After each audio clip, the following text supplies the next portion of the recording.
Okay, so for 11.3 squares inscribed in circles, we are going to do this one first because this one is the most similar to what we've done in class. So first we're going to start by finding the area of a square, which is length times width or base times height. So in this case, you have the base, which is 9, and then because it's a square, you also know that the height of the square is also 9. So I'm gonna put a little 9 here, and then I'm just gonna do 9 times 9, which is 81. So now for the circle, this is the harder part because the radius is not given, but what we're gonna do is we're gonna draw in, can you guys please leave? This is not a place to hang out. You guys need to go. So I'm gonna find the diagonal of the square. Carter, get your stuff and go. You need to go outside while Abby's finishing her stuff. So I'm gonna find the diagonal of this using the Pythagorean theorem. So I'm gonna use a squared plus b squared equals c squared.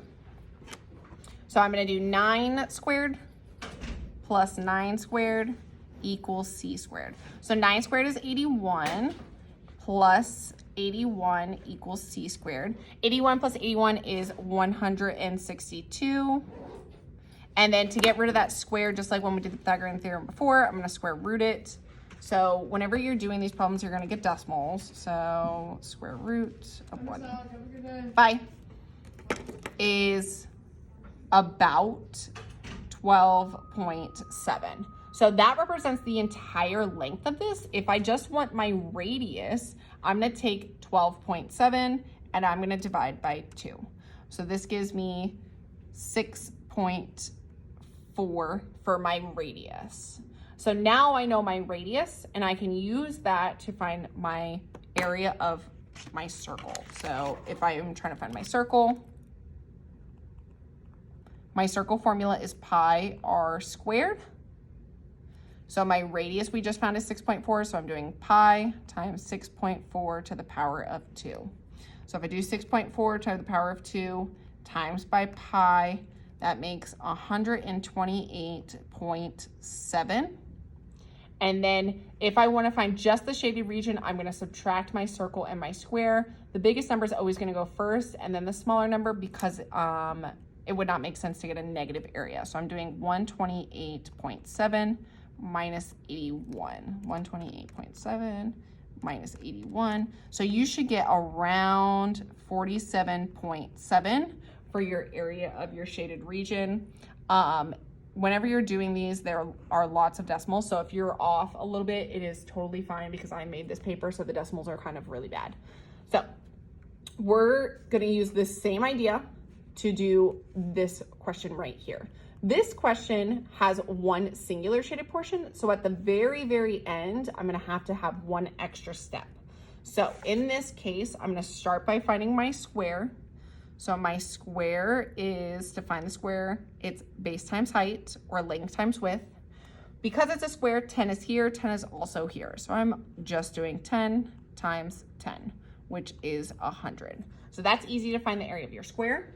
Now to find my radius or my portion of my circle, to find pi r squared, I'm going to need that radius. So I'm gonna have to find the diagonal first, and then we're gonna have to divide by 2. So because this is creating a right triangle, I can use a squared plus b squared equals c squared. So I'm gonna do 10 squared plus 10 squared. 10 squared is 100. I'm adding 100, so that makes 200 equals c squared. And then I'm gonna square root it to get c simplified. So 200 shift square root. C is about 14.14. And then 14.14 technically represents the entire diagonal. I need the radius, so I'm going to cut it in half. So if I divide by 2, I get 7.07. Or if you want, you could say 7.1. So my radius is actually 7.07. So whenever I'm using my circle formula, I'm gonna do pi r squared. So for my radius, if I square it and I multiply by pi, somebody's knocking, hold on, one moment.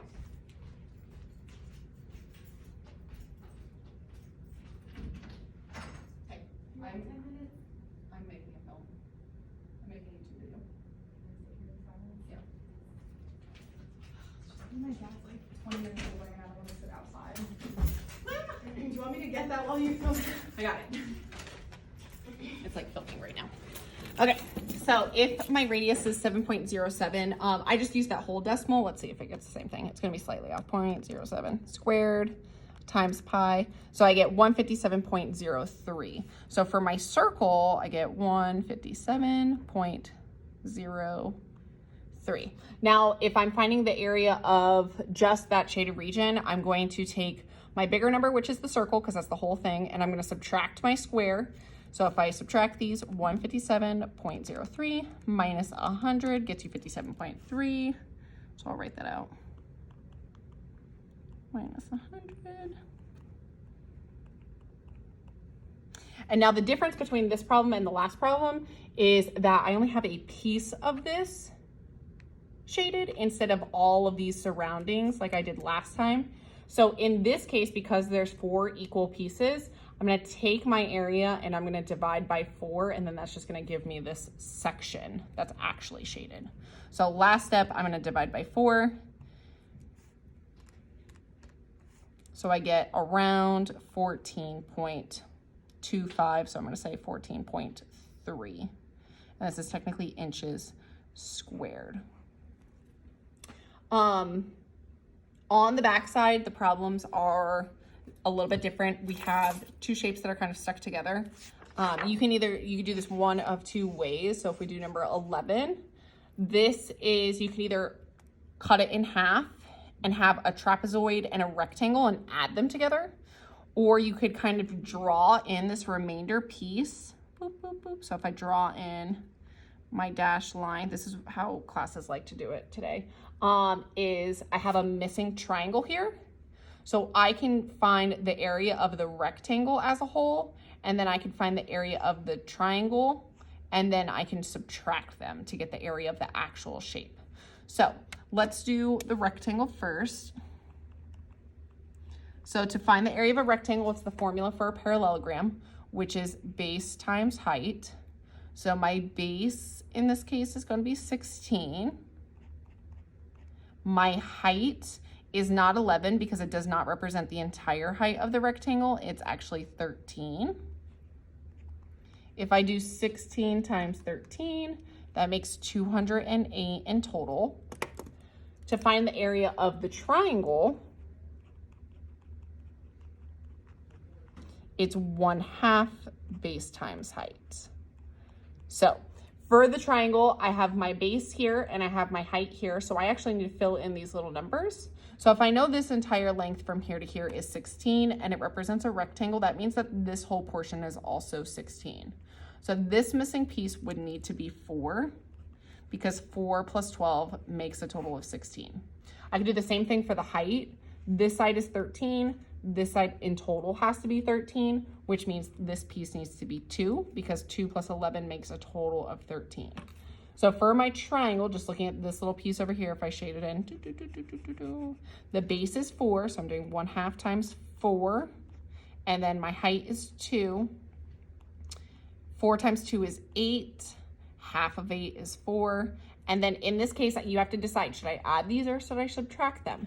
Because this piece is actually not here, I'm gonna minus them to find this weird Akko Taco shape. So 208 minus 4 makes 204 feet squared.